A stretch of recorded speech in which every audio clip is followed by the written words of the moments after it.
Әуелі арзан мен қымбаттың farkын білмейсің, жайдақсың дедім. Жайдақ су, жайдақ адамды, жайдақ суды ит те, құс та жалайды. Екінші, дос пен дұшпанды садаламайсың деді.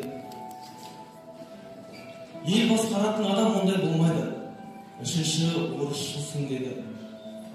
Дін мұсылман, жат санайтын ескермейсің деді.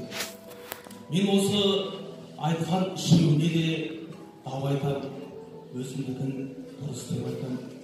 Әуелі жайдақ суға теңедіңіз, қолында құралы бар жалғыз жанға пайдасы тиетін шыңыраудағы су болғанша, құралсыз да, кәріге де жасқа да пайдасы тиетін жайдақ су болғаным артық емес пе?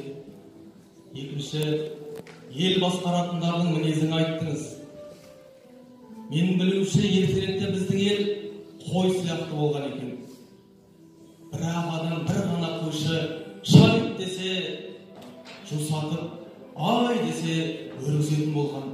Бертін келе біздің ел түйе сияқты болды. Алдына біреуі тас лақтырып шөп десе асықпай ғана қарайтын еді. Енді ел өзгерді.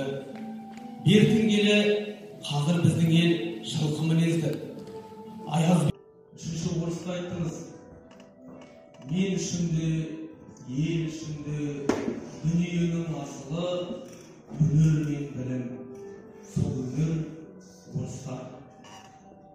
Тіршілігімде ала алмаған асылымды осы елден алсам, орыстан алсам, бұндай ел қалай шанадан жат болады? Жардай қап-қашық қалың, надандық болса болар, бірақ қасиет емес дейді.